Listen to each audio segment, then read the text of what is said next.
जी, अस्सलाम वालेकुम जी। मैं उम्मीद करता हूँ आप सब लोग बिल्कुल खैरियत से होंगे और आप लोगों के दिन स्टॉक मार्केट में अच्छे गुज़र रहे होंगे। तो काफ़ी लोग मुझसे पूछ रहे थे कि भाई आप फॉरेक्स में भी काम करते हैं? नहीं यार, मैं फॉरेक्स में भी काम नहीं करता, क्रिप्टो में भी नहीं करता। मैं करंटली गोल्ड माइन में काम करता हूँ। पीएसएक्स हमारी गोल्ड माइन है। तो हमें तो पीएसएक्स में काम करने की आदत हो गई है और हम पीएसएक्स में काम करते हैं और जो रेगुलर देखते हैं ना मेरी वीडियोस, उन्हें पता होगा कि मैं सिर्फ पीएसएक्स में ही काम करता हूँ और जो एनालिसिस होते हैं मैं फंडामेंटल्स भी इन्हें कुछ ना कुछ बताता रहता हूँ। कुछ ना कुछ चीज़ जो मेरे नॉलेज में आती है या मैं किसी और से सुनता हूँ, मुझे वैलिड लगती है, कोई भी अच्छी इन्फॉर्मेशन हो मैं शेयर कर देता हूँ, वीडियो में शेयर कर देता हूँ, व्हाट्सएप पे शेयर कर देता हूँ, या फिर मैं वीडियो के अंदर लाजमी कहता हूँ, कोशिश होती है कि डिस्कस करूँ आप लोगों के साथ। तो मैंने पूल बना दिया था, आप लोगों ने जाके सेलेक्ट कर लिए थे कुछ शेयर्स, तो उनमें से कुछ शेयर्स हैं आज उनका एनालिसिस करने की कोशिश करेंगे। तो आप लोगों ने तो बड़े ज़्यादा शेयर बता दिए थे, मुझे लग रहा था कि 2 घंटे लग जाएँगे, लेकिन मैंने इनमें से 18-20 उठा लिए हैं कि जिन पे कभी डिस्कशन नहीं हुई है या फिर जिनको डिस्कस करना लाज़मी है। कुछ ऐसे शेयर्स हैं जिनमें ट्रेड नहीं बनती है ना, वो मैंने शेयर यहाँ पे मेंशन नहीं किया, उन शेयर को मैंने ओपन करना मुनासिब नहीं समझा, क्योंकि उन्हें अगर मैं आपको कुछ मेंशन अभी बता भी दूँ कि अभी आप ट्रेड ले लें, तो आप लोग हमें फ्री में फँस जाएँगे। तो बहरहाल एक ज़हन बनाएँ अपना कि हमने एज़ अ इन्वेस्टर काम करना है। बेशक ट्रेडिंग करें लेकिन ट्रेडिंग को प्रायोरिटी ना दें। एज़ अ इन्वेस्टर काम करें और एज़ अ इन्वेस्टर आपको इन फ्यूचर भी बहुत ज़्यादा फ़ायदा होगा।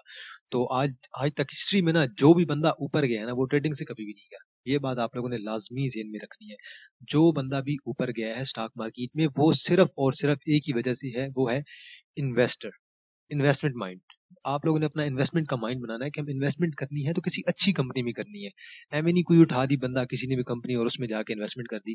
और सेकंड बात, जो पॉलिटिकल हाइप होती है ना, उसमें कोशिश करें डिस्कशन ना किया करें। मैं अक्सर कर देता हूँ बात, लेकिन मैं कोशिश करता हूँ कि जो फैक्ट हो उस पे बात करूँ। फैक्ट से हट के ना तो मैं किसी की साइड लूँ, चाहे वो पीटीआई हो, चाहे मेरे यूथिया भाई हों, चाहे पटवारी हों और चाहे जाले हों, मैं किसी के बारे में बात नहीं करना चाहता। बल्कि फैक्ट होगा, चाहे पीटीआई ने बात गलत की हो, तो मैं उस पे भी डिस्कस करूँगा, पीएमएलएन ने गलत काम किया, उस पे भी करूँगा और हमारे फौजी भाई अगर कोई गलत करेंगे, तो मैं उन पे भी ज़रूर डिस्कशन करूँगा और उन्हें भी मैं तंज़ करूँगा, क्योंकि बनता है भाई, हमारा हक है तंज़ करना। हम इस मुल्क का हिस्सा हैं और हम इस सिस्टम का हिस्सा हैं, हम इस निज़ाम का हिस्सा हैं। तो जितना भी आप लोग हकीकत पसंद होंगे, तो मेरे ख्याल में आपको ज़िंदगी में भी फ़ायदा होगा। तो हकीकत पसंद बनें, बेवजह किसी पे तंज़ ना किया करें, चाहे मैं हूँ या चाहे कोई हो। कोई बात नहीं, मुझ पे करेंगे तो मुझे अच्छा फ़ील होगा और मुझे शायद उससे कोई और पॉइंट मिल जाए कि इस ख़ामी को दूर किया जाए। तो 15 से जो 20 शेयर थे वो मैंने ओपन कर लिए हैं, तो इन सब शेयर्स पे कोशिश करेंगे कि इन पे टेक्निकल एनालिसिस करें और कोशिश होगी कि 40-45 मिनट की वीडियो हो और डिटेल में डिस्कस करें। तो पहले यार मैं अनाउंसमेंट कर दूँ प्रीमियम ग्रुप की, तो आपको पता है कि 24 से लेकर 5 तारीख को हमारे एडमिशन हो जाते हैं प्रीमियम ग्रुप के। तो अभी जिसने ज्वाइन करना है, ये व्हाट्सएप नंबर नीचे गिवन है और डिस्क्रिप्शन में भी गिवन होता है। तो आप लोगों ने मुझे व्हाट्सएप कर देना है, इसकी 1000 फीस है, तो आप मुझे जैसे ही फीस सेंड करते जाएंगे तो मैं आपको ग्रुप में ऐड कर दूंगा। तो आप मुझे टेक्स्ट करिएगा व्हाट्सएप पे और मैं आपको अपना अकाउंट नंबर और डिटेल सेंड कर दूंगा। और होता क्या है जी, ग्रुप में 12 से 15 कॉल्स पर मंथ होती हैं स्विंग्स की, या फिर जिसे इन्वेस्टमेंट कॉल्स कहते हैं, और हमारी 4 से 5 जो इंटरडे कॉल्स होती हैं या फिर शार्ट एंट्री होती है, आप पोजिशनल बेशक कह लें, तो शार्ट डे भी कॉल होती है, इंटरडे भी होती है और स्विंग्स की कॉल होती है जिसे हम इन्वेस्टमेंट भी कहते हैं। तो ये नंबर नीचे मेंशन है, आप लोगों ने मुझे व्हाट्सएप कर देना जो भी ज्वाइन करना चाहे। चलते हैं जी जरा एनालिसिस की तरफ। पहला शेयर है जी हमारे पास DOL। तो पहले तो मेरी कोशिश होगी आज जरा ना RSI और मैकडी को सबसे एंड में देखें और पहले शेयर की ना जरा सपोर्ट को देखने की कोशिश करें कि शेयर की सपोर्ट कहाँ पे बन रही है। अगर हमें शेयर की सपोर्ट पता चल जाए ना, तो मेरे ख्याल में इंडिकेटर को ज़्यादा देखने की हमें ज़रूरत ही नहीं पड़ती। पहला शेयर हमारे पास है जी DOL। तो इस शेयर की मैं ज़रा सपोर्ट ड्रा करता हूँ, पहले आपको सपोर्ट दिखाता हूँ कि शेयर की सपोर्ट कहाँ पे बन रही है। और शेयर की सपोर्ट अगर आपको पता चल जाए, तो मेरे ख्याल में आपको शेयर की डिमांड पता चल जाती है कि शेयर की डिमांड कहाँ पे बैठी है। DOL की डिमांड बैठी है जी 21.30 पे, पहली डिमांड। और सेकंड डिमांड हमारे पास तकरीबन बैठी है 19 इशारिया, मैं इसे एग्जैक्ट कर देता हूँ, 19.50 आप इसे कर लें। बल ये जो छोटी मोटी चीजें हो जाती हैं ऊपर नीचे, इसलिए आप लोग ना ज़हन में रख लिया करेंगे, थोड़ी बहुत ही ऊपर नीचे हो जाती हैं वैल्यूज। मैं एग्जैक्ट कभी कभार कर देता हूँ, कभी कभार रह भी जाता है। बल ये इसकी दो मैंने डिमांड बना दी है, इन डिमांड पे बैठे हैं, यही इस चीज की सपोर्ट है। इस पे ही आप लोग बाइंग बना सकते हैं। करंटली बहुत अच्छी प्राइस पे मिल रहा है और आप लोग इसे अभी करंटली बाय कर सकते हैं और बहुत ही अच्छी प्राइस पे मिल रहा है। अभी जरा इसकी RSI वगैरह और मैकडी को डिस्कस कर लेते हैं कि RSI क्या कहती है, मैकडी क्या कहता है। RSI को देखें तो RSI में हमें एक रेगुलर बेस पे एक हमें डाउन टर्न देखने को मिल रहा है। ये डाउन टर्न मजीद थोड़ा सा नीचे जा सकता है। और मैकडी को अगर देखा जाए तो मैकडी भी हमारे पास नीचे ही आ रहा है। तो मैंने अभी तक डेली बेस पे ओपन किया हुआ, और डेली बेस का मतलब होता है कि आप एज अ इन्वेस्टमेंट एंट्री ले रहे हैं। जब मैं डेली बेस पे ओपन करता हूँ या फिर वीकली बेस पे ओपन करता हूँ या मंथली बेस पे, उसका मतलब होता है कि आप या तो इन्वेस्टमेंट के लिहाज से देख रहे हैं या फिर आप शार्ट एंट्री देख रहे हैं। अगर 1 आवर पे ओपन किया हो तो फिर इंटरडे होता है। तो बल ये इसकी दो सपोर्ट है, इन दो सपोर्ट पे बाइंग की जाए। और इसकी रेजिस्टेंस अगर आप देखें तो ये शेयर 25 से 27 के दरमियान नॉर्मल रहता है। तो 25 का टच करना नॉर्मल है, 27 का टच करना भी शेयर का नॉर्मल है। तो 25 जो है ना वो एक मीडियम वैल्यू आ जाती है, 27 थोड़ा हाई है, लेकिन 25 और 27 के दरमियान ही ये शेयर रहता है। अभी शेयर की जो रिपोर्ट आई थी ईयरली अर्निंग में, इनकी अर्निंग आई थी 1.14 की, और डिविडेंड नहीं दिया। इससे पहले इन्होंने डिविडेंड दे चुके हैं ₹2 का। तो कुछ शेयर ऐसे होते हैं कि जो डिविडेंड पहले क्वार्टर में नहीं देते हैं, दूसरे में देते हैं, देन तीसरे को छोड़ के चौथे में देते हैं, जो कि जब उनकी सालाना जो उनकी आती है रिजल्ट आता है। तो बहरहाल ड्यूएल में आप लोगों ने एंट्री बना लेनी है, और इन्वेस्टमेंट माइंड के साथ शॉर्ट टर्म के लिए एंट्री से ग्रेज करें। शॉर्ट टर्म एंट्री के अंदर गेन कम होता है और इससे ज्यादा होता है। बेशक मैं करवाता हूँ, लेकिन शॉर्ट टर्म एंट्री वो बंदा करे जिसके पास मुकम्मल टाइम है, जो कि लैपटॉप को टाइम दे सकता है, स्क्रीन को टाइम दे सकता है, ट्रेडिंग को टाइम दे सकता है। मैं टाइम मैनेज करता हूँ और अपने जो प्रीमियम ग्रुप के मेंबर्स हैं उन्हें साथ लेके चलता हूँ। इसी वजह से मैं इंट्राडे उनसे करवाता हूँ, स्विंग्स भी करवाता हूँ और शार्ट कॉल्स भी उनसे एंट्री दिलवाता हूँ मैं। नेक्स्ट शेयर जी हमारे पास EPCL, agro polymer and chemical limited. एक तो पहले तो ना हमें शेयर की सपोर्ट पता होनी चाहिए, शेयर की सपोर्ट बैठी कहाँ पे है। अगर हमें शेयर की सपोर्ट पता चल गई तो मेरे ख्याल में हमारे लिए एंट्री लेने के लिए कोई मुश्किल नहीं होगी। इस शेयर की अगर आप सपोर्ट देखें, करंटली ये मूव कर रहा है 41.40 पे। इसकी एक सपोर्ट बन रही है हमारे पास तकरीबन 40.50 पे, और यहीं पे हमारी सपोर्ट बैठी है, यहीं पे डिमांड बैठी है। और एक और सपोर्ट हमारी पास बैठी है तकरीबन, जो आखिरी सपोर्ट है, सालाना की सपोर्ट है, वो मेरे ख्याल में 39 पॉइंट समथिंग पे बैठी है। ये इसकी दो मैंने सपोर्ट बना दी है, इन दो सपोर्ट पे बैठी है। और अगर आप कहेंगे करंट प्राइस पे बाय किया जाए कि नहीं, तो मैं करंट प्राइस को भी एक सपोर्ट ही कहूंगा। करंट प्राइसेस के लिहाज से एक सपोर्ट बन रही है तकरीबन 41.18 पे। मैं ऐसे जरा 41.15 कर देता हूँ। तो एक ये भी इसकी सपोर्ट बन रही है, इस प्राइसेस पे भी बाय करें, और देन नीचे भी बाय करें, देन इस प्राइसेस पे भी बाय करें, देन इसके बाद आपको एक स्ट्रॉन्ग अप ट्रेंड देखने को मिल सकता है। लेकिन अभी इस लेवल पे आप लोग ऐसे करेंगे, बाइंग के ना एक तरीकाकार बनाएं कि बाइंग करने कैसी है। आपके पास अगर फर्ज करें 10 लाख, आप 10 लाख कहते हैं मैंने इस शेयर में डालना है, तो आप बाइंग कैसे करेंगे? पहले लेवल पे हम बाइंग करेंगे 30%, मतलब 3 लाख यहाँ पे बाइंग करेंगे, देन तकरीबन 40% हम यहाँ पे बाइंग करेंगे 4 लाख का। यहाँ दो मिला के हो गया 70 लाख। अब जो 30 लाख लग गया ना, उनमें से हम 10 लाख या 20 लाख यहाँ पे बाइंग करेंगे, और जो 10% होगा वो हम शेयर की एवरेज के लिए रख लेंगे। अब मैं तो कोशिश करता हूँ कि एवरेजिंग के लिए 20 से 25% या 30% कैश लाजमी रखूँ। तो ये स्ट्रेटजी होती है कि आपने इस तरह बाइंग बनानी है। अगर लेट्स सपोज यहीं से शेयर अप ट्रेंड ले जाए, कोई पॉजिटिव न्यूज आ जाए, देन आपको इस लेवल पे एंट्री का मौका ही नहीं मिलेगा। इसलिए उम्मीद तो है कि ये शेयर 40.50 तक आ सकता है। आप लोगों ने इन दोनों सपोर्ट पे तो लाजमी एंट्री बनानी है, और थर्ड का अगर मौका मिले तो लाजमी बनानी है, और बिना घबराए।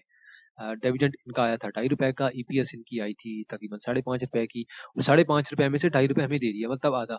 तो कंपनी के फंड जो फाइनेंशियल्स हैं वो तो मेरे ख्याल में अच्छे ही हैं, आप लोगों को डेली बेस पे समझ आ गया होगा, क्योंकि इसके चार्ट्स भी हमने देख लिए हैं और इसकी जो रिपोर्ट आती है वो भी हमने देख ली है। पिछले जो क्वार्टर आया था ना इसका, उसमें इसकी अर्निंग आई थी 2.79, और क्वार्टरली अर्निंग थी 1.48, और ईपीएस आई थी और डिविडेंड दिया था 1.5। ईपीएस 1.48 से चली गई है 2.74, डबल हो गई है तकरीबन, बल्कि डबल से भी ज्यादा हो गई है।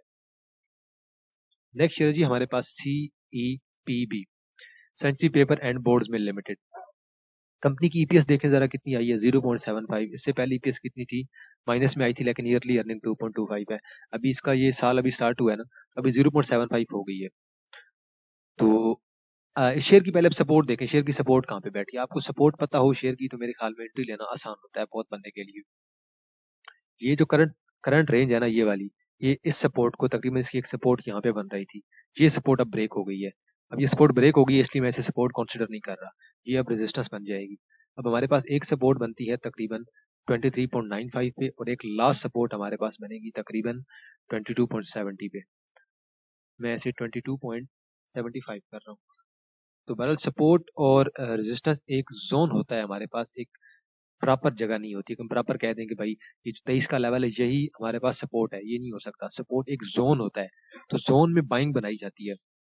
मैंने आपको एक जोन बना दिया ना, ये 23.98 और 22.75। अब इसका मकसद क्या होगा, इस प्राइसेस पे आप बाइंग करें और देन इसके दरमियान, इन दोनों के दरमियान आप बाइंग करें या इसी लेवल पे बाइंग करें, वो आपकी मर्जी।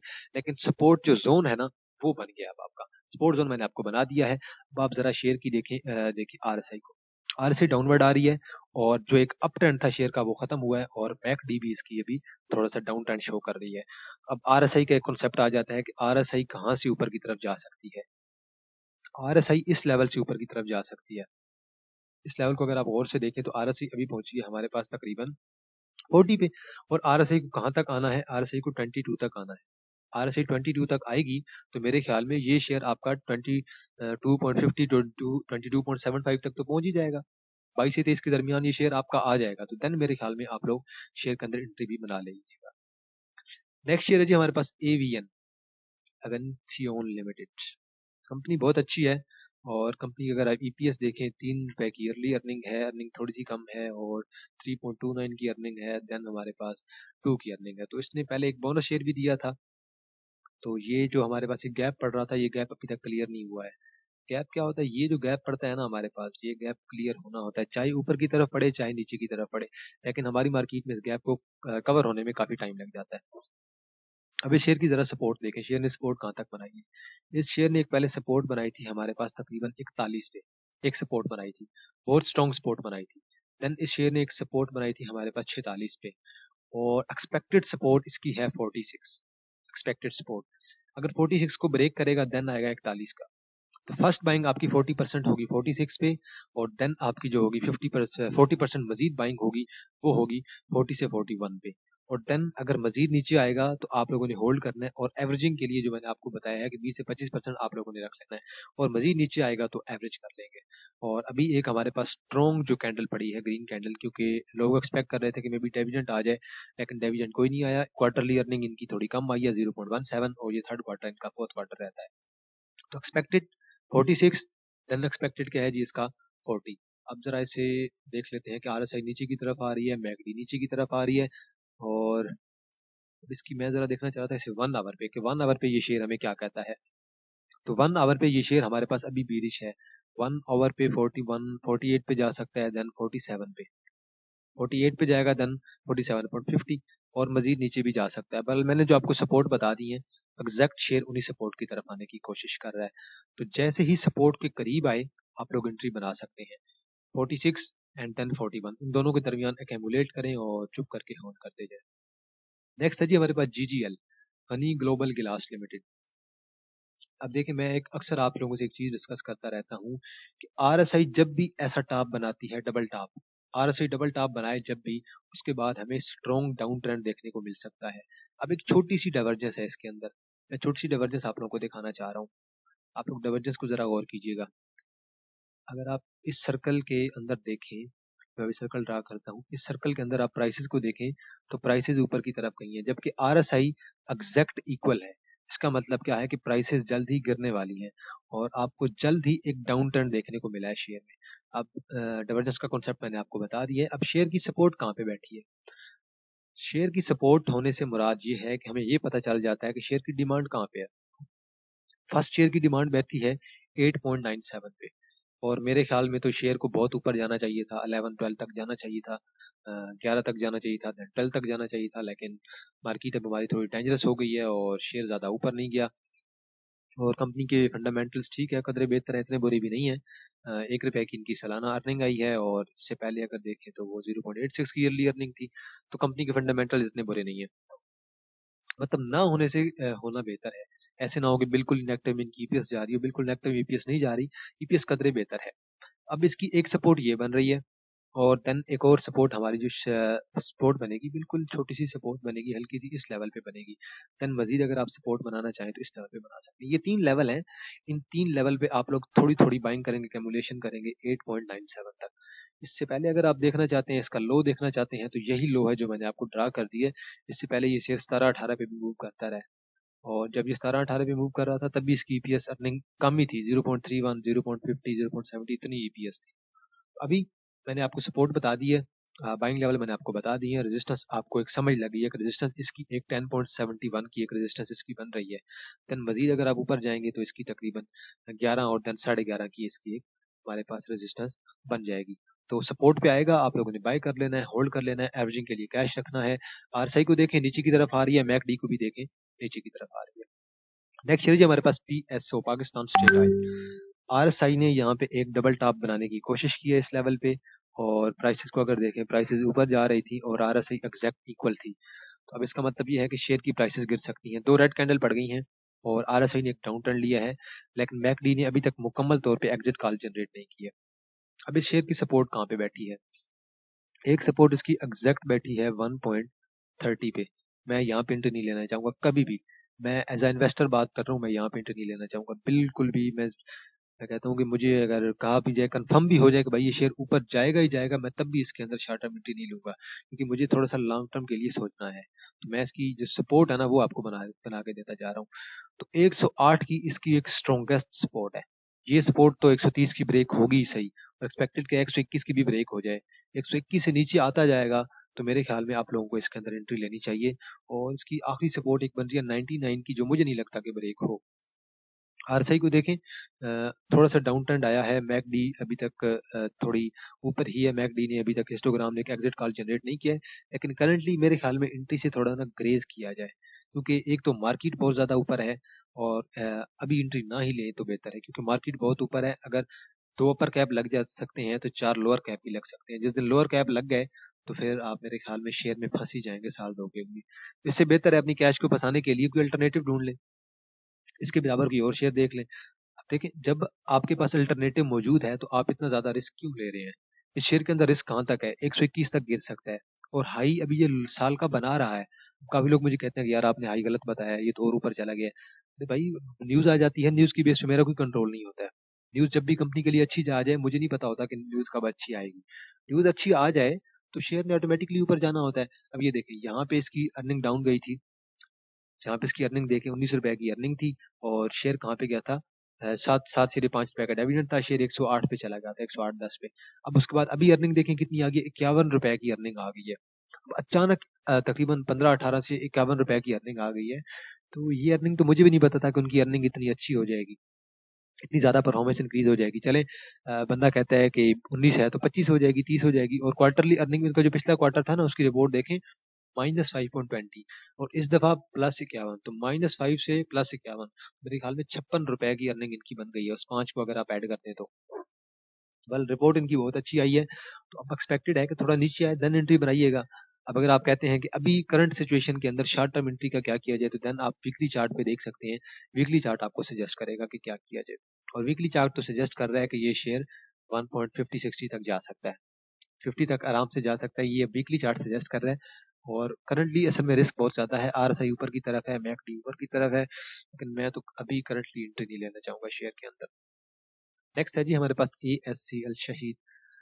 और शहीद के बारे में मैं आपको ये इतना ही कहूंगा कि मैंने उस दिन यहाँ पे बाइंग करवाई थी, देन ये शेयर नीचे आया, मैंने यहाँ पे थोड़ी और बाइंग करवाई, देन मैंने 7.40 पे मजीद बाइंग करवाई, और देन अपर कैप लगा। अपर कैप के बाद शेयर दोबारा ऊपर गया और 9.92 पे गया, मैंने एग्जिट दिलवा दिया सबसे। टारगेट हमारा अचीव हो गया था। मैंने कहा टारगेट तो अब लग गया। जब आपने यहाँ पे भी एवरेज कर ली, यहाँ पे भी आप लोगों ने एवरेजिंग कर ली, देन आपको क्या टेंशन है? 7.40 पे आपने एवरेजिंग अगर कर ली, आपकी 9.30 की बाइंग थी, तो मेरे ख्याल में आपकी 8.50 की आप लोगों की बाइंग बन गई है। और 8.50 पे आपने एक चीज बाई की हुई है, 2-3 दिन के अंदर वो 9.15 पे चली जाती है, तो मेरे ख्याल में आपको 75 पैसे का गेन मिल रहा है। आप चुप करके एग्जिट ले लें। 8 रुपए का भी शेयर, 8 रुपए का शेयर अगर आपको 75 पैसे का गेन दे रहा है, तो 10-15%, 10 आपको 8-7-8% भी मिल जाए 2 दिन के अंदर, तो चुप करके एग्जिट ले ले। मजीद डिप ले तो मजीद बाइंग कर ले। अब इसकी जो सपोर्ट बनेगी ना, मैंने तो शॉर्ट टर्म के लिए एग्जिट ले लिया था। मैंने पहले भी आपको एक सपोर्ट बताई थी इसकी, ये वाली, इसका एक सपोर्ट जोन मैंने आपको बताया था। 7.75 इसका सपोर्ट जोन है, और 7.75 के बाद एक जो स्ट्रॉन्गेस्ट सपोर्ट है हमारे पास, वो 6.25 पे बैठी है। और 6.25 को अगर टच करता है तो देन मैं तो बगैर सोचे समझे शेयर को बाय करना चाहूंगा। और एक और सपोर्ट इसकी यहाँ पे 7.30 पे भी बन रही है। अब पहले पहले जो 2 सपोर्ट है इन पे आप थोड़ा बाइंग करें, और जो थर्ड सपोर्ट है उस पे ज्यादा बाय करें। यहाँ पे 20 करें, यहाँ पे 20 बाय करें, और इस सपोर्ट पे आप इन दो जो आखिरी 2 सपोर्ट बन रही है, इन दोनों सपोर्ट के दरमियान जो आपकी बाइंग होगी, या एग्जैक्ट 6.25 की बाइंग होगी, आप वहां पे बेशक 40% कर लें, टोटल आपका 80% हो जाएगा, और 20% आप बेशक एवरेजिंग के लिए रख लें। अब जरा इसे 1 आवर पे देख लेते हैं कि 1 आवर पे क्या कहता है। तो 1 आवर पे ये शेयर हमारे पास बेरिश ही है, और बीरिश का टारगेट क्या हो सकता है? उम्मीद तो है कि 7.30 तक आ जाएगा, उम्मीद है। और देन 7.30 की सपोर्ट है, देन 7.30 से दोबारा अप ट्रेंड देखने को मिल सकते हैं हमें 8 तक। तो करंटली शॉर्ट टर्म का मैंने आपको आइडिया दे दिया, लॉन्ग टर्म का भी मैंने आपको आइडिया दे दिया है। नेक्स्ट शेयर जी हमारे पास फिरोज। देखें, कल एक भाई मुझे कह रहे थे कि भाई आप कह रहे हैं कि जो फिरोज है वो 180 पे ही रुकेगा, इससे ऊपर नहीं जाने वाला है। तो कह रहे हैं कि आप गलत कह रहे हैं, ये मे भी कह रहे थे कि 200 पे चला जाएगा। मैंने कहा आप बेशक मेरी बात ना माने, आप 200 का वेट कर लें। मुझे मेरा क्या है यार, आप लोग वेट कर लें बेशक, अगर आपको लगता है। मेरा काम क्या होता है, आपको एक आइडिया देना। आइडिया मेरा भी गलत हो सकता है। मैं आपको वो चीज बताता हूँ जो मैं अपने लिए करना चाहता हूँ। आप लोग बेशक ना लें एंट्री। अगर आपने ली हुई है ऑलरेडी, आप कहते हैं 200 को क्रॉस करेगा, तो आप बेशक एंट्री रखी रखें, 200 पे जाके सेल करें। देन फंस गए तो फिर आपकी जिम्मेवारी अपनी। पैसे अगर ना भी फंसे तब भी आपकी जिम्मेवारी है। मैं तो काम है आपको एक आइडिया देना। आइडिया पे आप अमल करें ना करें वो आपकी मर्जी है, वो आप पे डिपेंड करता है। पर ये जो शेयर नॉर्मल प्राइस के अंदर मूव करता है ना, इसकी नॉर्मल प्राइस है 1.30 से लेकर और 1.44। ये नॉर्मल इस प्राइसेस के अंदर मूव करता रहता है। इसकी अर्निंग देखें, 4.35 की अर्निंग है, और इसकी क्वार्टरली अर्निंग 0.79 की है। अब मैंने जिस बेस पे कहा था कि ये शेयर नीचे जाएगा, मैंने इस बेस पे कहा था। आरएसआई को देखें, एग्जैक्ट एक डबल टॉप बनाया है, आरएसआई अब नीचे की तरफ आ रही है। मैकडी को देखें, मैकडी ने तकरीबन अब यहाँ पे ना एक एग्जिट कॉल जनरेट करने की कोशिश की है। यहाँ पे देखें, और यहाँ पे भी देख लें, एग्जिट कॉल जनरेट करने की कोशिश की है। तो जो लोग एग्जिट ले लेंगे उनके लिए अच्छा ही होगा कुछ ना कुछ, और जो एंट्री लेना चाहते हैं, जो समझते हैं कि मेरा पॉइंट ऑफ व्यू गलत है, तो कोई बात नहीं, अच्छी बात है, होल्ड करके रखें। कल मैं जो कॉन्सेप्ट यूज करता हूँ, मेरे अपने कॉन्सेप्ट होते हैं, मैं ट्रेंड लाइन को यूज करता हूँ, मुख्तलिफ कॉन्सेप्ट यूज करता हूँ। ये देखिए, मैंने ट्रेंड लाइन का, आप इसमें अगर कॉन्सेप्ट कहेंगे, मैं ट्रेंड लाइन का कॉन्सेप्ट आपको दे दूंगा। ट्रेंड लाइन मैं यहाँ पे बनाई थी मैंने, फर्ज करें, और मैंने कहा ये ट्रेंड लाइन थी। ये ट्रेंड लाइन रेड कैंडल ने ब्रेक कर दी है, मैंने कहा एग्जिट ले लें। अगर आप अब भी एग्जिट नहीं लेना चाहते तो वो आप पे डिपेंड करता है। अब उम्मीद तो है कि शेयर को मजीद नीचे की तरफ आ जाना चाहिए। वॉल्यूम भी इतना अच्छा नहीं रहा शेयर पे, वॉल्यूम भी आहिस्ता आहिस्ता कम हो गया शेयर पे। पर जितना नीचे आएगा उतनी अच्छी बाइंग आपकी पोजीशन बनेगी शेयर पे, और देन आपको अच्छा गेन मिलेगा। अब इसकी सपोर्ट एक बन रही है तकरीबन 1 पॉइंट, और इस लेवल पे 1.58 पे भी इसकी एक स्ट्रॉन्ग सपोर्ट बन रही है। और 1.58 के बाद एक शॉर्ट टर्म एंट्री आप लोग ले सकते हैं 1.63 पे। लेकिन जितना ऊपर आप बाइंग करेंगे उतना रिस्क होगा, क्योंकि करंटली मार्केट हमारी 51,000 पे मूव कर रही है, 50 से 51,000 के दरमियान। तो इसलिए सोच समझ के एंट्री लिया करें। और ये देखें, अब एक और सिंपल से मैं आपको अक्सर कॉन्सेप्ट बताता रहता हूँ, वो भी आप देख लें। यहाँ पे देखें, यहाँ पे एक हमारे पास डबल बॉटम बना है, ये देखें, शेयर का डबल बॉटम बना है। डबल बॉटम के बाद शेयर एग्जैक्ट उसी प्राइसेस पे गया, और देन डाउन ट्रेंड स्टार्ट हो गया शेयर का। तो अभी देख लीजिएगा, मेरा जो आइडिया था मैंने आपको दे दिया है कि ऐसे करें। मे बी मैं गलत भी हो सकता हूँ, बहरहाल 1 आवर बेस पे अगर इसे देखा जाए तो शेयर नीचे की तरफ आ रहा है, आरएसआई भी नीचे की तरफ है, मैकडी भी नीचे की तरफ है। जरा वीकली बेस पे भी देख लेते हैं कि वीकली बेस पे क्या कहता है। तो वीकली बेस पे ये शेयर अभी तक थोड़ा सा हमारे पास बुलिश है, थोड़ा सा बुलिश क्या है कि एग्जैक्ट दोबारा 1.80 को टच कर जाए, मे बी 180 को, 182 को दोबारा टच कर जाए, अगर देखा जाए लॉन्ग टर्म के लिए, देन वैसे नीचे तो आना ही होगा। 1.80 पे जाए, जहाँ पे भी जाए, से 1.50 की रेंज में तो आना ही है। 1.50 से 144, 135, इस रेंज में तो शेयर को गिरना ही है दोबारा। नेक्स्ट शेयर है जी हमारे पास लोड्स, LOADS। अब देखें, आरएसआई को देखें, आरएसआई ने एक डाउन ट्रेंड शो कर दी है, मैकडी ने एग्जिट कॉल जनरेट कर दी है। अब एग्जिट कॉल देखें, यहाँ पे बेशक दोनों लाइनों को देख लें, दोनों क्रॉस कर गई हैं लाइनें, और एक रेड हमारे पास हिस्टोग्राम भी आ गया है। आरएसआई का डाउन ट्रेंड यहाँ से स्टार्ट हो गया है, और प्राइसेस ने भी एक डाउन ट्रेंड हमें शो कर दिया है। अब इस शेयर की सपोर्ट कहाँ पे बैठी है? इस शेयर की एक सपोर्ट बैठी है हमारे पास एग्जैक्टली 6.30 पे, और एक जो स्ट्रॉन्गेस्ट सपोर्ट है वो हमारे पास बैठी है 5.95, 5.90, बेशक इसे कर लें आप। 5.90 पे एक सपोर्ट बैठी है, अभी करंटली मूव कर रहा है 6.91 पे। तो मेरे ख्याल में एक आध रुपया ऐसे मजीद नीचे की तरफ आना है। मैकडी शेयर की देखें, डाउन है, आरएसआई डाउन है, आरएसआई ने एग्जिट कॉल जनरेट कर दी है, मैकडी ने एग्जिट कॉल जनरेट कर दी है, कैंडलस्टिक पैटर्न ने भी एग्जिट कॉल जनरेट कर दी है। अब इस शेयर की जो रेजिस्टेंस बनेगी वो कहाँ की बनेगी, वो भी आप लोग देख लीजिएगा। एक रेजिस्टेंस हमारे पास इस लेवल पे बनेगी, और एक रेजिस्टेंस हमारे पास इस लेवल पे बनेगी, और थर्ड रेजिस्टेंस हमारे पास 8.35 पे बनेगी जी। तो अजान हो रही है, अजान के बाद इंशाल्लाह दोबारा कंटिन्यू करते हैं। तो लोड्स की सपोर्ट भी आपको पता चल गया, रेजिस्टेंस भी पता चल गई है, और आपको इंडिकेटर्स का जो बिहेवियर है वो भी मैंने आपको बता दिया है, आप लोगों ने कैसे एंट्री लेनी है। नेक्स्ट शेयर है जी हमारे पास वेव्स। वेव्स को भी देख लेते हैं ज़रा। और वेव्स को अगर देखा जाए तो RSI ने हमें एक डाउन ट्रेंड शो कर दी है और मैकडी ने भी डाउन ट्रेंड शो कर दिया। दोनों ने एग्जिट कॉल जनरेट कर दी है और प्राइसेस भी हमारे पास नीचे आने लग गई हैं। और अभी शेयर की सपोर्ट कहाँ पे बैठी है? एक सपोर्ट हमारे पास बैठी है 6.32। और का मैं ज़रा कलर चेंज कर लेता हूँ, इसे थोड़ा सा ना मैं नैरो कर देता हूँ। एक सपोर्ट हमारे पास यहाँ पे बैठी है और एक हमारे पास स्ट्रॉन्गेस्ट सपोर्ट बैठी है तकरीबन 6 पे। 6 का लेवल है, ये भी बड़ा इंपॉर्टेंट है शेयर के लिए। इस लेवल पे भी आप लोग एंट्री ले सकते हैं। तो ये दो जो है इसके एक सपोर्ट जोन है। इस सपोर्ट जोन के बाद शेयर आपको दोबारा अप ट्रेंड दे सकता है। आप देखें, एक चीज आप लोगों ने लाजमी ज़हन में रखनी है, शेयर में एंट्री कैसे होती है। एक हमारा प्रॉपर पैटर्न बन रहा होता है और एक वेव होती है। ये हमारे पास वेव थी प्रॉपर। इस वेव, अब वेव यहाँ पे एंड हुई है, वेव यहाँ पे एंड होगी और दोबारा में भी यहाँ पे एंड होगा। ये वेव है। अब इस वेव को जरा गौर से देखें। इस वेव पे बाइंग कहाँ पे बनती थी? इस लेवल पे। सेलिंग कहाँ पे बनती थी? इस लेवल पे। बाइंग कहाँ पे बनती थी? इस लेवल पे। सेलिंग अब कहाँ पे बनती है? इस लेवल पे। अब बाइंग कहाँ पे बनेगी? इस लेवल पे। अब सेलिंग कहाँ पे बनेगी? इस लेवल पे। तो ये सिंपल सा कॉन्सेप्ट है और मेरे ख्याल में इस कॉन्सेप्ट के बाद आपको एक जो है ना समझ आ जाएगी और आपको मेरे ख्याल में दोबारा इंडिकेटर्स देखने की भी जरूरत नहीं पड़ेगी अगर आपको सपोर्ट का ये एरिया और ये एक वेव का समझ लग गया। वेव का कॉन्सेप्ट आपके सामने है। देन दोबारा इसी तरह ये दोबारा कंटिन्यू होगा और देन दोबारा यहीं से और देन इसी तरह ये काम, इसी तरह ये जो एक हमारे पास साइकिल है ना, ये चलता रहेगा। तो जो यहाँ पे टॉप पे बाइंग करता है फंसता हमेशा वही है। जो इसने यहाँ पे बाइंग किया है वो भी बच जाएगा एवरेज करके, जिसने यहाँ पे बाइंग किया है वो हमेशा फंसेगा। जिसने यहाँ पे बहुत ज्यादा बाइंग कर ली है वो तो बंदा क्या काम से, फिर वो तो मेरे ख्याल में एवरेज करते करते मर जाएगा। नेक्स्ट चलिए हमारे पास ASL, Asia steel mill limited. RSI ने एक हमारे पास डाउन ट्रेंड सजेस्ट की है, मैकडी ने एक एग्जिट कॉल सजेस्ट की है। RSI ने भी एग्जिट कॉल, मैकडी ने भी एग्जिट कॉल और हमारे पास जो हमारे पास कैंडल्स हैं उन्होंने भी एक एग्जिट कॉल जनरेट करने की कोशिश की है। और टारगेट मेरे ख्याल में तो अचीव हो गया था यार। मैंने तो आपकी मेरी पुरानी वीडियोस उठा के देख लें, मैंने तो यही सपोर्ट बताई हुई थी आपको। ये सपोर्ट मैंने आपको बताई हुई थी 6.80 की और मैंने कहा था मे बी 7 को टच कर जाए, लेकिन 6.80 की सपोर्ट को उसे टच किया, 3 दफा टच किया और टच करने के बाद अब नीचे की तरफ आना चाह रहा है। और अब इसकी सपोर्ट कहाँ पे बनेगी? अगर आपने सोचना है लॉन्ग टर्म का अच्छा खासा गेन मिले, तब आप 5 पे बैठ जाएं, बेशक 5 की सपोर्ट पे बैठ जाएं चुप करके और वेट करें। जिनके पास है होल्डिंग में वो भी वेट करें जरा, अभी 5 पे आए देन मजीद एवरेज करें। जिन लोगों ने यहाँ पे बाइंग कर लिया उन्हें तो अब एवरेज ही करना पड़ेगा जाके 5 पे। वो तो अब दरमियान में भी, वो तो अभी करंट प्राइस पे भी एवरेज नहीं कर सकते हैं। बहरहाल जिनकी कम बाइंग होती है उन्हें ये फायदा होता है कि वो जल्दी एवरेज करके जल्दी बच जाते हैं और थोड़ी एवरेज करके बच जाते हैं।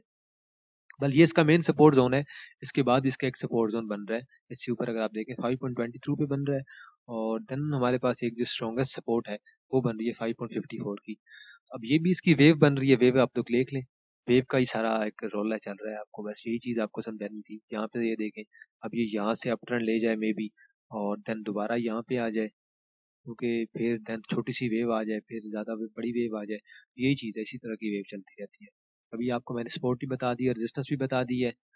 तो एंट्री लेना अब आगे आपका काम है, आप लोग एंट्री कहाँ पे लेंगे। अगर आप शॉर्ट टर्म के लिए देखना है तो मे बी शॉर्ट टर्म के लिए 5.90 और देन तकरीबन एक एंट्री बन रही है 5.86 पे। शॉर्ट टर्म के लिए 5.86 पे एक एंट्री बन रही है। बहरहाल ये 1 आवर पे भी बीरिश है और डेली बेस पे भी बीरिश है। पर ऐसे वीकली बेस पे देख लेते हैं तो वीकली बेस पे कैंडल बहुत बड़ी पड़ी है। एक हमारे पास स्ट्रॉन्ग जो होती है ना बीरिश कैंडल पड़ गई है वीकली बेस पे और अब वो उसे मे बी नीचे की तरफ लेके आएगी। RSI को जो एक पॉजिटिव वेव चल रही थी उसने दोबारा डाउन ट्रेंड लेने की कोशिश की है और मैकडी ने भी अभी थोड़ा सा एक डाउन ट्रेंड सजेस्ट किया है हमें, क्योंकि एक जो आज हमारे पास ये जो लास्ट वीक की हमारे पास हिस्टोग्राम है ना वो थोड़ी सी छोटी पड़ी है पिछले हिस्टोग्राम की निस्बत। नेक्स्ट चलिए हमारे पास PUL, Pakistan oil field limited. जब ये शेयर गया था 3.80 पे, सॉरी 380 पे, 380 पे, मैंने तब कहा था यहाँ पे बाइंग बनाई जाए और एक लॉन्ग टर्म एंट्री शेयर के अंदर बनाई जा सकती है। देन अगर आपने 380 पे बाइंग बना ली है तो देन नेक्स्ट बाइंग अगर आप चाहते हैं कि बनाई जाए तो मेरे ख्याल में 400 का लेवल भी बुरा नहीं है। 400 का भी लेवल बहुत अच्छा है, 400 के लेवल पे भी बाइंग बना दी जा सकती है। देन आपके पास एक और बाइंग जोन बन रहा है 387 का। 387 भी बहुत अच्छा जोन है और देखिए इससे पहले ये शेयर 457 तक जा चुका है और नॉर्मल ये शेयर 430-35 पे जाएगा। तो मेरे ख्याल में अभी भी आपके पास टाइम है, अभी भी मौका है, एंट्री बनाए शेयर के अंदर। अभी देखें अभी ज्यादा ऊपर क्यों नहीं गया, वजह 34 की इनकी अर्निंग आई है, 34 रुपए की क्वार्टरली और दिया दिलाया उन्होंने कुछ भी नहीं है, डिविडेंड नहीं दिया। इससे पहले इनकी अर्निंग देखें क्वार्टरली 20 की थी, अभी 33 की आ गई। अर्निंग इनकी इंक्रीज हुई है क्वार्टर के लिहाज से। इससे पहले अगर क्वार्टर की अर्निंग देखें, वो आई थी एक के पास 57 आई थी, 57 आई थी, देन हमारे पास 20 आई थी, देन अभी हमारे पास आई है 34। अर्निंग देखें पिछले क्वार्टर की निस्बत जो है ना वो ज्यादा हो गई है, लेकिन उससे पिछले क्वार्टर की निस्बत कम आई है। कोई बात नहीं, थोड़ा बहुत तो फर्क आता रहता है। अभी मैंने इसके आपको सपोर्ट जोन बता दी है, इस सपोर्ट जोन के अंदर आपने बाइंग करनी है और होल्ड करके रखना है। और बड़ा शेयर है, वॉल्यूम थोड़ा कम होता है, इस वजह से शेयर को ऊपर जाने में भी टाइम लगता है और नीचे आने में भी टाइम लगता है। ये जो गैप है, ये गैप इन फ्यूचर कवर होगा। ये गैप अब जब कवर होगा तो शेयर कहाँ पे चला जाएगा, शेयर तकरीबन पहुंच जाएगा हमारे पास 4.35 पे। तो 4.35 एक शेयर का जो है ना वो नॉर्मल टारगेट है, जो कि मेरे ख्याल में जल्द ही अचीव होगा। सॉरी यार, मैं इसका कलर दूसरा कर दिया, मैं ग्रीन करना चाह रहा था, ग्रीन कलर इसका मैंने ऐड कर दिया। अब जरा इसे आप 1 आवर बेस पे देख लीजिए, 1 आवर बेस पे ये शेयर क्या कहता है। 1 आवर बेस पे ये शेयर हमारे पास बुलिश है, और 1 आवर पे ये शेयर अगर आप बाई करते हैं, इस लेवल पे बाइंग करते हैं, तो देन मेरे ख्याल में 4.6 एंड देन मैं मदद इससे ज़रा थोड़ा जूम आउट जूम इन कर लूँ, देन मैं आपको बताता हूँ इसकी जो सपोर्ट हमारे पास है, वो सपोर्ट तो मैंने आपको बता दी है। एक इसकी ये सपोर्ट है। अब शॉर्ट टर्म के लिए अगर आपने एंट्री लेनी है तो देन सपोर्ट क्या बनेगी, देन यही सपोर्ट थी, इस सपोर्ट से ही अप ट्रेंड लिया है। अब इसकी जो रेजिस्टेंस बन रही है हमारे पास तकरीबन 407 पे बन रही है। तो उम्मीद तो है कि अभी जो अपकमिंग डे है, अपकमिंग डे में 404 से 407 पे चला जाएगा। तो इतनी एंट्री तो बनती है शेयर के अंदर, इतना गेन तो मेरे ख्याल में दे ही देगा। नेक्स्ट है जी हमारे पास टीआरजी। टीआरजी के बारे में मैं ज़्यादा कुछ सजेस्ट नहीं करूंगा। टीआरजी को मेरे ख्याल में अब वीकली या मंथली बेस पे ही देखना पड़ेगा, और वीकली और मंथली बेस पे अगर इसे देखें तो इसकी सपोर्ट कहाँ पे बन रही है, इसकी सपोर्ट हमारे पास बन रही है तकरीबन तकरीबन 68। 68 बहुत स्ट्रॉन्ग ही सपोर्ट बन रही है शेयर की 68 के लेवल पे। और अब एक्सपेक्टेशन कहाँ पे बैठी है, 68 पे बैठी है। अब ये शेयर अब इतना बीरिश हुआ पड़ा, आप लोग भी कहेंगे यार बीरिश ही चल रहा है, जरा वो तो कुछ चल नहीं रहा। पर यहाँ से ये शेयर बीरिश हुआ था, और आरएसआई बीरिश हो गई, मैकडी बीरिश हो गया, कैंडलस्टिक पैटर्न बीरिश हो गया। एग्जैक्टेड अब टारगेट ये है इसका 68। 68 तक इंशाल्लाह ये शेयर आपको इन फ्यूचर जल्दी नजर आ जाएगा। 68 पे बाइंग बनाए, जिनके पास है वो एवरेजिंग करें या होल्ड करें या फिर एग्जिट ले लें, वो उनकी अपनी पॉलिसी है, वो क्या करना चाहते हैं।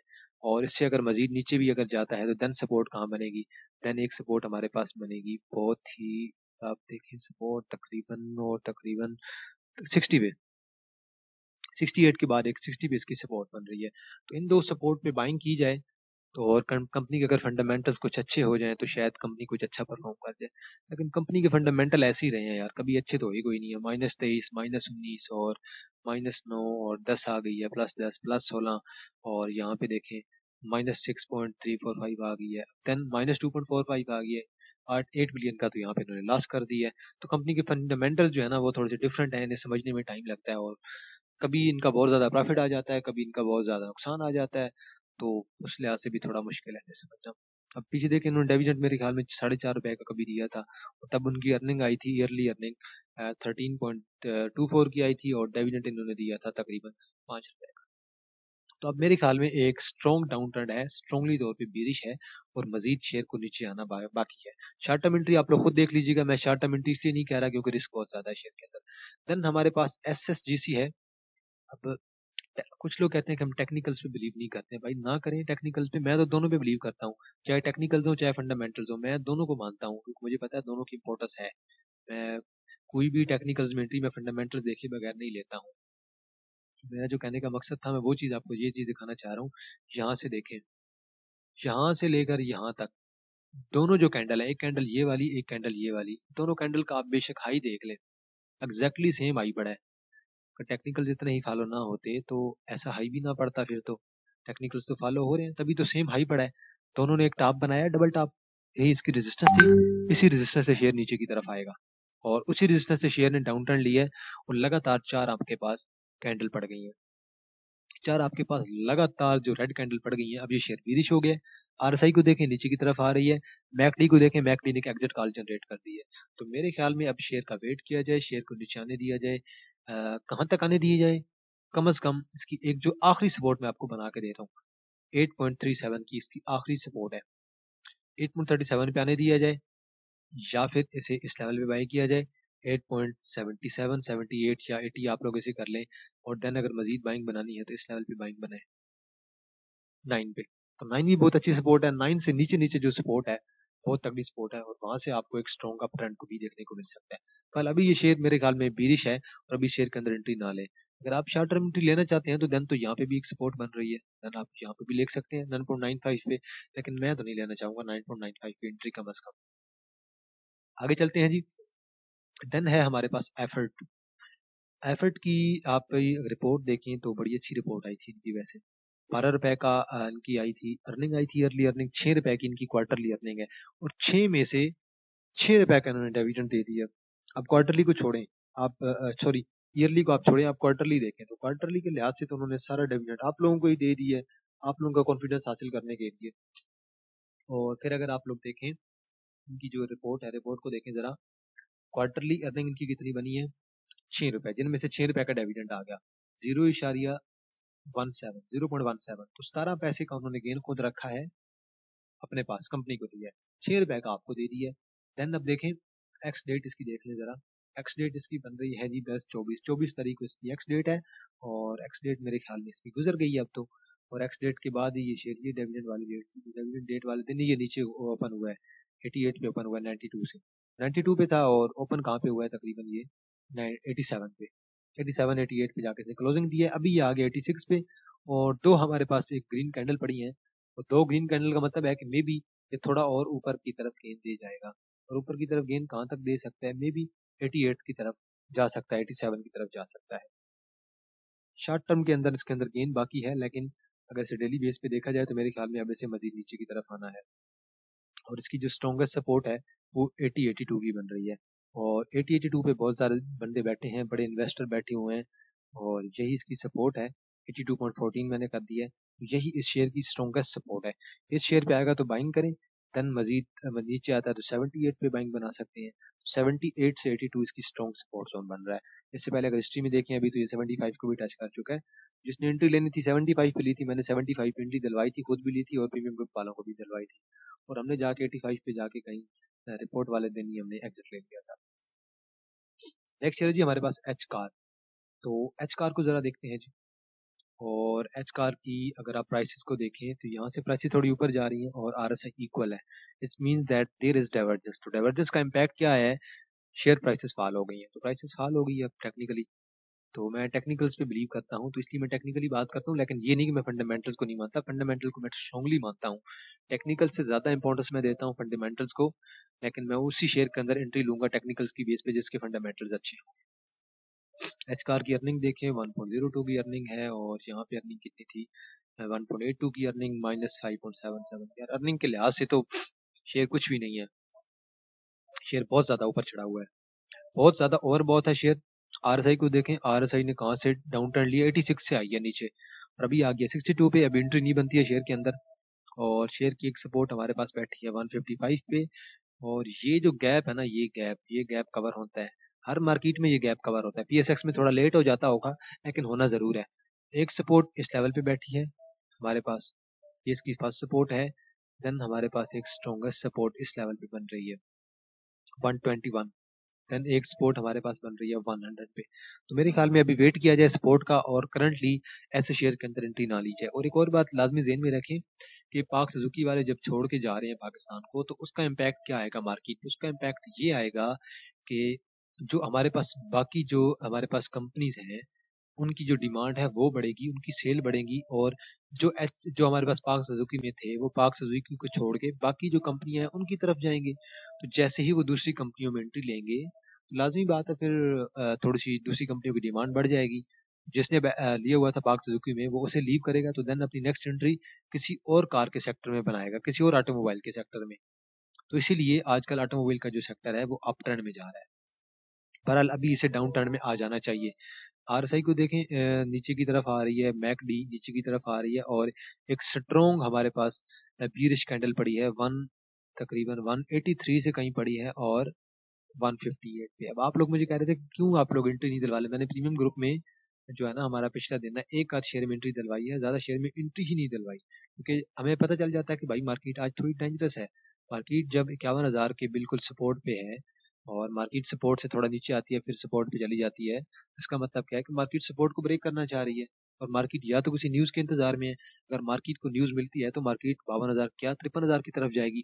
लेकिन अगर न्यूज़ नहीं मिलती तो देन जो भी शेयर ओवरबॉट है, एच कार को देख लें, साजगार को देख लें, गाड़ियों के सारे शेयर हमारे पास मुकम्मल तौर पे ओवरबॉट हुए पड़े हैं और देन उन शेयर ने नीचे की तरफ आ जाना है और उन शेयर ने मजीद नीचे की तरफ गिरना होगा। नेक्स्ट शेयर है जी हमारे पास गनी, कंदारा इंडस्ट्री लिमिटेड। आरएसआई को देखें, मैं जरा इसे ना चेंज कर लेता हूँ। अभी देखें आरएसआई को, एक यहाँ पे डबल टॉप बना है। डबल टॉप का मतलब है कि एक डाउन ट्रेंड आ सकता है। आरएसआई को देखें, नीचे की तरफ जा रही है। इसका मतलब क्या है कि शेयर जल्दी नीचे आएगा। अगर आप इस टॉप को देखें और इस टॉप को देखें तो मेरे ख्याल में एक यहाँ पे अप ट्रेंड है हमारे पास और यहाँ पे हमारे पास डाउन ट्रेंड है। इसका मतलब है शेयर हमारे पास बीरिश होने वाला है जल्दी और बीरिश हो भी जाएगा। मैकडी नीचे की तरफ है, आरएसआई नीचे की तरफ है, प्राइसेस जल्द नीचे की तरफ आ जाएंगी। आप लोग देख लीजिएगा इंशाल्लाह। मेरा एनालिसिस तो यही है, मैं गलत भी हो सकता हूँ। बहरहाल अब ये सपोर्ट ऑलमोस्ट ब्रेक हो जाएगी और देन हमारे पास सपोर्ट बनेगी तकरीबन, एक जो स्ट्रॉन्ग सपोर्ट है हमारे पास 104 पे बनेगी और देन एक सपोर्ट हमारे पास इस लेवल पे बनेगी। देखना ये शेयर चला कहाँ से था। ये शेयर चला था हमारे पास तकरीबन 69 में से 70 कर देता हूँ एग्जैक्ट। शेयर चला था 70 के लेवल थे। अब उसे 70 के लेवल पे आना भी तो है और अब जब डाउन ट्रेंड आएगा तो शेयर नीचे आएगा, आप लोगों को नीचे जाता हुआ दिखाई देगा। अगर 70 तक तो मुश्किल ही है जाए, लेकिन 70 से ऊपर वाली जो सपोर्ट है हमारे पास 88 की और जो हमारे पास 102 की बन रही है या फिर 104 की बन रही है, उन पे तो शेयर ने आना ही आना है। अब इसे जरा वीकली बेस पे भी देख लेते हैं और वीकली बेस में भी हमारे पास एक बीरिश ट्रेंड शो कर रहा है। क्योंकि देखिए एक हमारे पास रेड कैंडल पड़ गई है बड़ी, वीकली बेस पे एक बड़ी कैंडल पड़ जाए इसका मतलब है कि डाउन ट्रेंड आ सकता है। जब भी एक बड़ी कैंडल पड़ी है हमारे पास वीकली ट्रेंड पे, ये एक बड़ी कैंडल पड़ी थी, उसके बाद दो और पड़ी थी, देन यहाँ पे एक पड़ी थी, उसके बाद एक और पड़ी, यहाँ पे एक पड़ी थी, देन मजीद नीचे की तरफ आता गया आता गया। एक रेड कैंडल पड़ जाए बड़ी, उसका मतलब ये है कि दो तीन और आ सकती है। अगर एक रेड कैंडल पड़ गई है यहाँ पे, इसका मतलब है कि दो और आ सकती है और अगर दो कैंडल और आ गई तो मेरे ख्याल में ये शेयर 105 तक तो आ जाएगा। नेक्स्ट शेयर है जी हमारे पास यार एक और शेयर था मेरी नज़र में, पीटीसी, जरा उसे देख लेते हैं और देन सेल को भी देख लेंगे। तो पीटीसी ये रहा जी, पीटीसी को भी देख लेते हैं। मैंने कहा था कि पीटीसी को लाजमी देखेंगे, अगर कोई शेयर रह गया तो एडवांस में माजरत। और पीटीसी में एक हमें डाउन ट्रेंड अब देखने को मिल रहा है। क्वार्टरली अर्निंग इनकी अगर देखें तो 0.13 है और अर्ली ईयरली अर्निंग जो इनकी है 1.50 है। आरएसआई ने एक डाउन ट्रेंड शो किया है, मैकडी ने एक एग्जिट कॉल जनरेट की है। मैंने ये शेयर तकरीबन यहाँ पे बाई किया था, 5.70-80 पे बाई किया था और यहाँ पे जाकर सेल कर दिया था हमने तो 7 के करीब। उसके बाद रेड कैंडल, बड़ी रेड कैंडल पड़ गई और अभी हमारे पास मुकम्मल तौर पे बीरिश हो गए। अब इस शेयर की सपोर्ट पे कहाँ पे बैठा जाए। सपोर्ट शेयर की बनेगी हमारे पास, एक स्ट्रॉन्गेस्ट सपोर्ट हमारे पास इस लेवल पे बनेगी 5.60 में ऐसे कर देता हूँ।